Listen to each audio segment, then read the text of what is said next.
We're not all the same people, so we don't react to things the same way that other people do. So the way I reacted to the pandemic, or the way it impacted me, was different than how it impacted some of my friends. And I think the lesson that I learned from that was just be kind, be a good friend. I've learned how to cope in difficult situations. I've learned how to stay happy in all the highs and lows. And I learned to not take anything for granted, because something like this can just knock us all back down again and we'd be back where we started. The changes that affected me the most in 2020 was losing loved ones. It was definitely an eye-opener that COVID is literally so scary. My thoughts about the world have changed because I feel like for a moment we were all coming together. With COVID, we all just wanted to beat COVID. Now I feel like everything's just falling apart.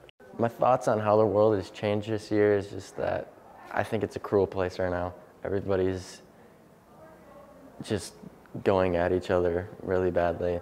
I think that people really need to start coming together and stop being so selfish, because if we want the pandemic to come to an end or at least get a lot better, we need to just work together. I don't know how long we're gonna have to wear these masks, but I think I'm gonna wear them after the pandemic just to be on the safe side.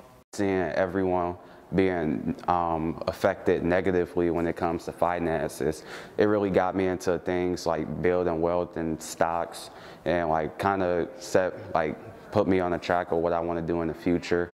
I think the pandemic has shaped me into a better person because I've been reading a lot more, working out, talking to people a lot more at home than I would in school. Kind of went through a whole social reconstruction with myself. I just kind of redrew the boundaries that I put on myself. Compared to last year, I'm a lot more mature.